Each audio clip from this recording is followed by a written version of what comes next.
Matt Walsh joins hustlers with Vacuous, Am I Racist? Unfunny mockumentary film is squandered opportunity. This is Fergus Hodgson, publisher of the Impunity Observer. Note, this review includes some spoilers. If you enjoyed What is a Woman, you will be horrified at how far Matt Walsh has fallen with Am I Racist? The negative adjectives that apply to this film are many. However, the tragedy is that his feeble attempt at comedy derails what could have been a historic examination and humiliation of race hustlers. With the tagline of a comedy to DEI for, Am I Racist?, which was 101 minutes, opened on September 13th and sought to combine guerrilla journalism with a Borat-style mockumentary, and what a train wreck it is. The objective of the de facto sequel to What is a Woman, which came out in 2022, is opaque, but the viewer gets the impression that Am I Racist is a rushed, low-class attempt to make a buck off racial tension in the United States. Walsh, of the Daily Wire, while persuading few people of anything, has lost the magic and become the scourge and hustler he is seeking to poke fun at. Unfortunately, diversity, equity, and inclusion, DEI, is one of those topics, like vaccination mandates and transgenderism in sports, that divide people starkly along partisan lines. Such division is a red flag that confusion prevails and demagogues are demonizing the other side. The antidote is sunlight, clarity for the world to see. What is a Woman provided that sunlight by asking simple questions of prominent individuals who advocate for sex reassignment and that so-called trans women are women. Similarly, the Red Pill movie from 2016 by Cassie Jaye interviewed prominent feminists and critics of the men's rights movement.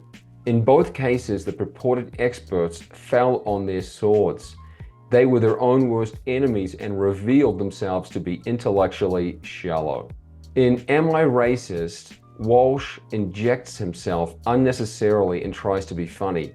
He is not, by interrupting frequently and posing mostly facile questions. This is a squandered opportunity because his team managed to get the who's who of DEI by paying them plenty of money to agree to interviews. For example, Robin DiAngelo, author of White Fragility from 2018, gave a 2-hour interview for $15,000. And the chief part that made the cut was Walsh persuading her to give $30 to a black man for reparations. What that is supposed to prove is a mystery. This episode is brought to you by Green Pasture. It's greenpasture.org. Green Pasture offers nutrient-dense foods, particularly fish oils, including cod liver oil and a butter oil. I use these myself. I've used them for many years. They are the best quality you will find. I'm proud to promote them. Go to greenpasture.org and use the discount code FERG or FERG for 10% off. I'll also include links in the description where you can go to the products I recommend.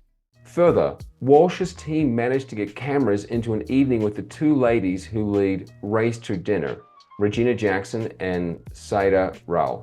These women literally charged thousands of dollars to come and have dinner with 8 women and teach them about, quote, white supremacy, racism, and xenophobia, unquote.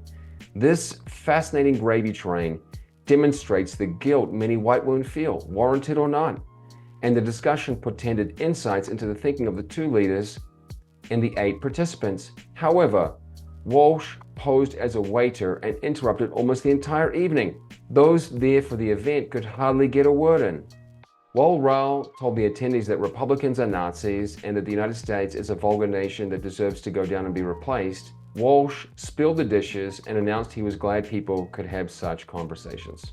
The irony is that the viewer, even if he is predisposed to disdain for DEI initiatives, is likely to sympathize with those leading the events.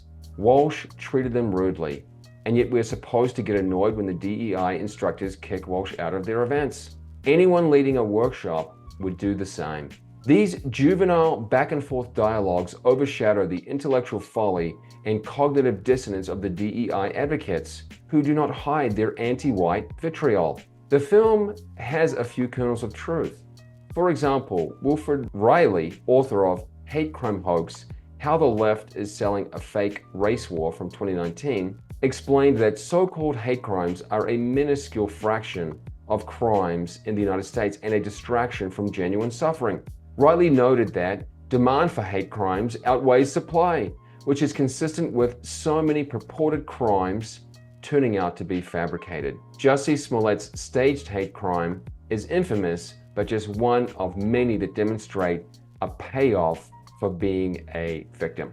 However, the attempt to convey a serious message through the mockumentary is a failure. Walsh barely rises above the level of an immature troll, and one wonders whether the film is satire. The main truth to come out of the movie is perhaps inadvertent, that race still fuels the fire of conflict in the United States, and Americans struggle to resist taking the bait and forking over their money to spectate. Although advocates claim diversity is a boon for companies, it is more of a boon for the DEI industry, which stems from the challenges of more diverse populations, and that it does not appear to be changing anytime soon.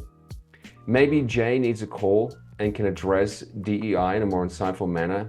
In the meantime, Benjamin Boyce has released an eye-opening 24-part documentary series. It is called Let It All Hang Out, The Evergreen Story, and it shares how Evergreen State College exhibited the end of the road for DEI. If you like this article, please follow us on social media and go to impunityobserver.com for more. Thank you.